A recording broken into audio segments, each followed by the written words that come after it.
Une nouvelle lecture linéaire avec l'Albatros de Charles Baudelaire. C'est parti.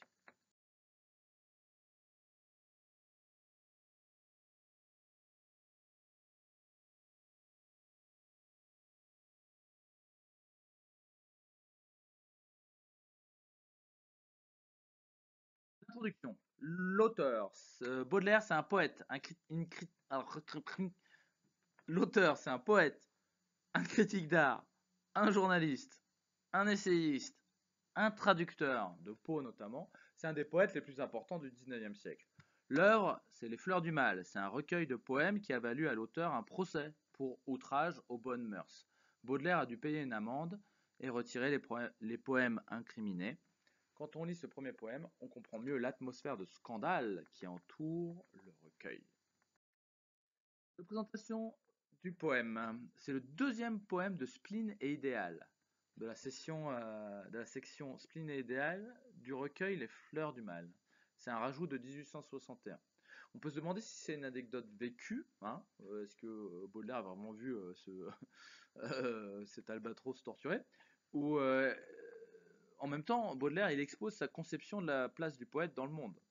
Finalement, ce poème, c'est une illustration parfaite des contradictions du poète entre élévation, grandeur et trivialité, médiocrité de la vie terrestre. Ça, c'est vraiment le thème de Spleen et Idéal. Alors, n'oubliez pas la lecture quand même. Après, vous passez sur la problématique. En quoi ce poème est-il à la fois un récit de scène en mer et une allégorie de la condition du poète? Bon, je vous mets la lecture du texte. Très bien. Annonce du plan. Il y a trois mouvements. Premier quatrain, l'univers maritime qui oppose deux espaces, le sol et le ciel. Deuxième et troisième quatrain, c'est le récit d'une capture. Et le quatrième quatrain, c'est la valeur allégorique du récit. Premier quatrain, c'est un univers maritime qui oppose deux espaces. Ah oui, puisque tout d'abord on a un univers maritime, puisque c'est une narration d'une scène de vie en mer, avec des rimes. Vers 2 et 4, oiseau de mer, gouffre à mer. On a une rime en mer. On a le champ lexical de la mer, équipage, mer, navire. On a un univers qui est séparé entre deux espaces distincts et opposés. Il y a le ciel et le sol. Finalement, le sol, les marins, ils sont peu décrits, ils sont indifférenciés, ils sont collectifs, hein, c'est les hommes d'équipage. Le ciel, c'est plutôt l'oiseau. L'oiseau, et il y a beaucoup de périphrases pour le décrire. Il y a vastes oiseaux des mers. Vers 2 qui a un hypalage, puisque c'est la mer qui est vaste, pas l'oiseau, normalement, hein. C'est signe que les deux vont parfaitement bien ensemble, hein. C'est oiseaux des mers vastes, vastes oiseaux des mers, les deux marchent bien, donc ça montre bien que l'oiseau et la mer sont en communion. Indolent compagnon de voyage, aussi comme périphrase. Il y a aussi beaucoup, donc c'est des périphrases qui sont longues pour parler de l'albatros, qui montrent l'albatros en union avec le ciel.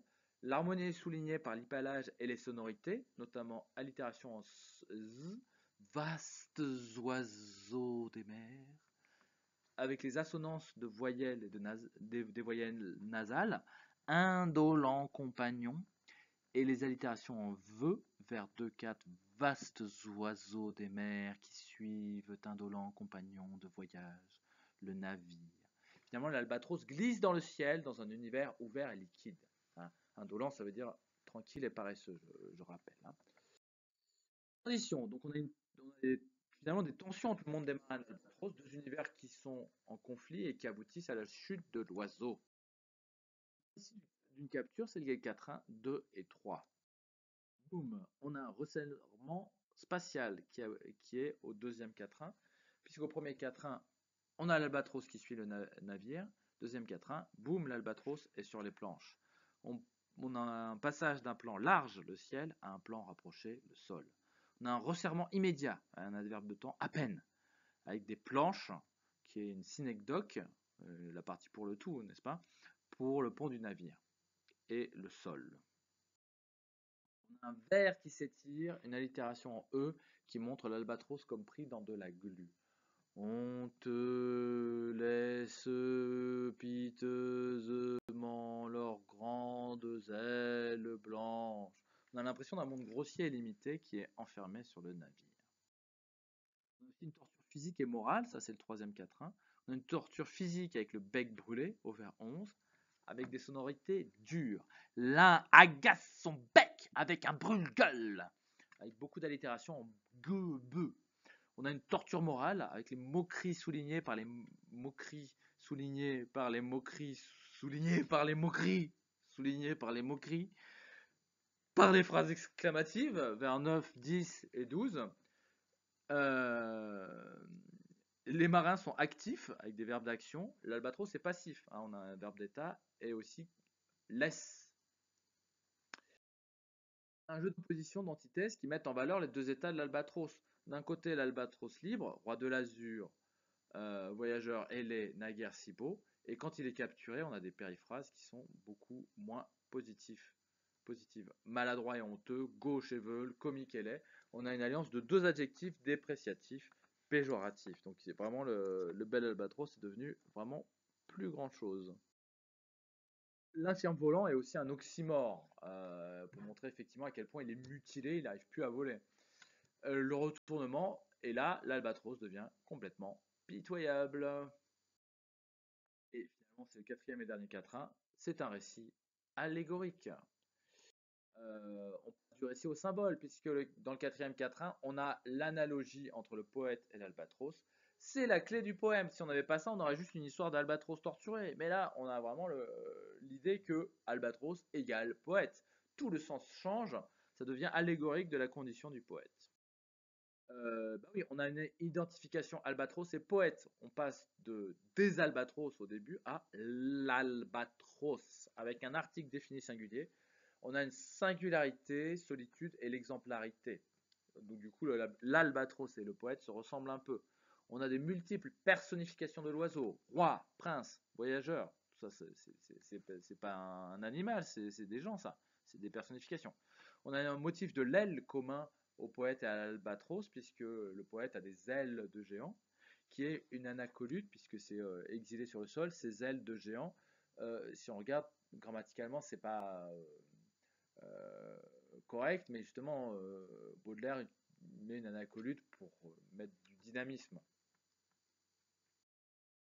Il y a la double condition du poète, puisque c'est un être élevé, il est détaché par rapport au monde matériel, il est indolent, rêveur, il se rit de l'archer. Au-dessus des gouffres amers de l'existence, il vit dans l'idéal. Mais le prix à payer, c'est la solitude et l'exclusion. C'est la haine de l'autre, les brimades des marins, les huées, jusqu'au désir de meurtre.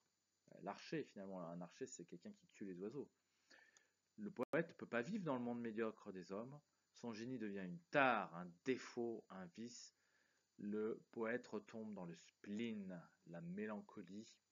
Finalement, c'est ça, c'est spleen et idéal. En conclusion, on peut dire que le poète est à la fois ridicule et sublime. À partir d'une scène de vie en mer, Baudelaire dresse un portrait de la condition du poète. Mais plus encore, il s'adresse à l'humanité, qui est prise entre le désir d'idéal et la médiocrité quotidienne, entre l'élévation et la chute. Ces thématiques sont au cœur de la section spleen et idéal.